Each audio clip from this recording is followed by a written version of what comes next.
અત્રે સુરતના ભૂતિયા ડિમોલેશનને લઈને કોંગ્રેસ મેદાને આવી છે। એસએમસી કચેરી બાદ હવે નાસિરનગર ખાતે કોંગ્રેસ દ્વારા વિરોધ પ્રદર્શન કરવામાં આવી રહ્યું છે। ગુજરાત પ્રદેશ કોંગ્રેસ સમિતિ દ્વારા ધરણા પ્રદર્શન, જેમાં ડિમોલેશન કાર્યવાહી મુદ્દે કોંગ્રેસ વિરોધ નોંધાવશે। મહાનગરપાલિકા અને પોલીસની કાર્યવાહી સામે કોંગ્રેસ વિરોધ કરશે।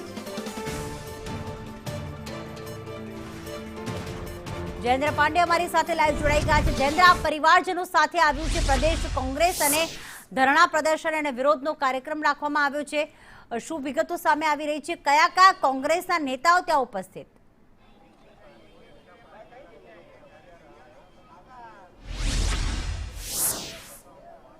જે પ્રીતિ આ 13મો દિવસ છે ત્યારે ખાસ કરીને સુરત શહેરના જે કતારગામ વિસ્તારમાં આવેલું નાસિરનગર છે તેનું જે ડિમોલેશન કરવામાં આવ્યું હતું હજી સુધી તપાસનો અંત નથી આવતો। ત્યારે આજ રોજ સુરત શહેર કોંગ્રેસ દ્વારા જે છે ધરણાનું પ્રદર્શનનું આયોજન કરવામાં આવ્યું છે। તમે સીધા દ્રશ્યો જોઈ શકો છો કે અહીં જે દિગ્ગજ નેતાઓ જે કહી શકાય છે કોંગ્રેસના તુષારભાઈ પટેલ, પછી સ્થાનિક જે નગરસેવક હોય પૂર્વ અસલમ સાયકલવાલા અને અસદ જરીવાલા સહિતના તમામ નેતાઓ અહીં જે છે પૂર્વ નગરસેવક તમામ લોકો અહીં હાજર છે। જોઈ શકાય છે તમામ લોકો જે છે પ્રત્યેક ધરણા પર અહીં બેઠા છે। તેમની એક જ માંગ છે કે આ ભૂતિયા ડિમોલેશન સુધી આજ સુધી સાંભળ્યું નહોતું, પરંતુ ક્યાં સુધી આવ્યું। ત્યારે આપણી સાથે જે છે તુષારભાઈ જોડાયા છે, જોઈ શકાય છે તેઓ પ્રતિક ધરણા પર બેઠા છે। તુષારભાઈ, આજે સુરત ખાતે આવ્યા છો, તમે આ ભૂતિયા ડિમોલેશનને લઈને તમારા પરિવાર સાથે જોડાયા છો, શું કહેશો? સુરતના ઇતિહાસમાં પહેલી વાર ડિમોલેશન તો અનેક વાર થયા છે। ધાર્મિક સ્થાનોના ડિમોલેશન પણ સુરતમાં થયા છે, કોઈ નવી વાત નથી। પણ પહેલી વાર સુરતમાં ભૂતિયા ડિમોલેશન થયું છે। ભૂતિયા ડિમોલેશન એટલે કે મહાનગરપાલિકા એમ કહે છે કે આ ડિમોલેશનમાં અમારો કોઈ રોલ નથી, અમે કોઈ આ ડિમોલેશન કર્યું નથી, બરાબર। પોલીસ તંત્ર એમ કહે છે કે અમે કોઈ બંદોબસ્ત પૂરો પાડ્યો નથી। તો આ ડિમોલેશન કર્યું કોણે? પહેલો પ્રશ્ન તો એ થાય કે ડિમોલેશન કર્યું કોણે? અને જે પ્રકારે આ ડિમોલેશન કરવામાં આવ્યું એ રહીશોને કોઈ પણ પ્રકારની નોટિસ આપવામાં આવી નથી અને એ લોકોને કોઈ સમય મર્યાદા આપવામાં આવી નથી। અને ત્યારબાદ મને જે લાગી રહ્યું છે કે માત્ર ને માત્ર અહીંયા જે એક બિલ્ડિંગ મોટું મહાકાય બિલ્ડિંગ બની રહ્યું છે એ બિલ્ડરને આર્થિક ફાયદો કરાવવા માટે મેળાપીપણામાં મહાનગરપાલિકાના અધિકારીઓ અને પોલીસ તંત્ર દ્વારા જ આ ડિમોલેશન કરવામાં આવ્યું છે। અને એ ડિમોલેશન સદંતર ગેરકાયદેસર ગેરબંધારણ રીતે કરવામાં આવ્યું છે।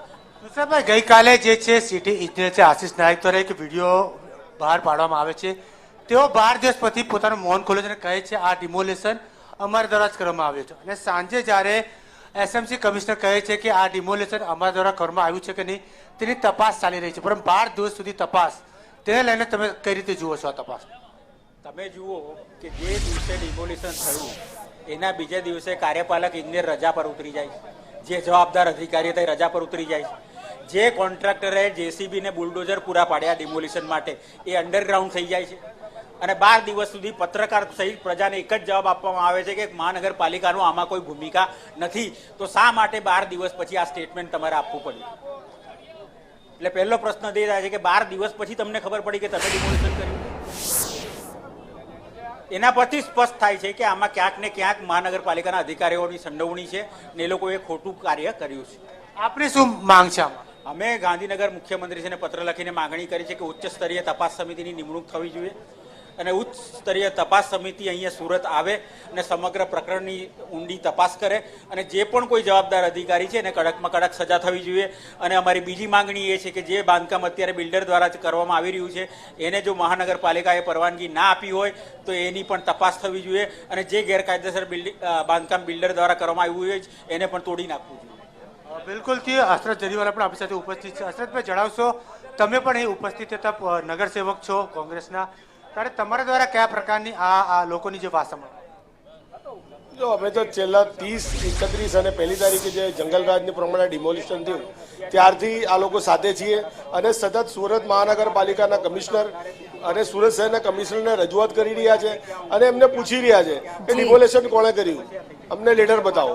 એ લોકો સતત ના પાડે છે કે અમે ડિમોલેશન નથી કર્યું, અમારો આમાં કોઈ રોલ નથી।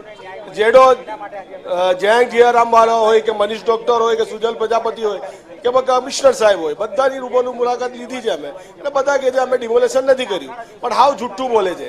એ કે 30 તારીખે મારી સાથે પર્સનલ જેડોની વાત થયેલી છે. આ જ સ્થળ પર જ્યારે આપણે બેઠા છીએ ત્યાં જે જેડો સાથે મારી વાત થઈ, જીવન રામજીવાળા સાથે, એણે કીધું કે 2 દિવસનો ટાઈમ આપો, પણ આપ્યો નથી. એટલે એકદમ સાબિત છે કે આ લોકોએ ડિમોલેશન કરાવ્યું છે અને ડિમોલેશનને હવે ડિમાર્કેશનનું સ્વરૂપ આપવા માંગે છે. જી બિલકુલ, જે રીતે તમે જોયું કે અહીં કોંગ્રેસ દ્વારા મોટા પાયે જે ધરણા પ્રદર્શનનું આયોજન કરવામાં આવ્યું છે, બોર્ડ પણ મારવામાં આવ્યો છે. એટલે તુષાર પટેલ જે છે આજે ખુદ સુરત ખાતે આવ્યા છે ડિમોલેશન સ્થળ ઉપર. તેમની એક જ માંગણી છે કે હવે જે છે જે આખું ડિમોલેશન કરવામાં આવ્યું તેમાં જવાબદાર કડક કાર્યવાહી કરવામાં આવે. આ ગરીબ બેઘર થયા તેમને ન્યાય મળવો જોઈએ. જી બિલકુલ, આભાર જયેન્દ્ર તમામ વિગતો માટે.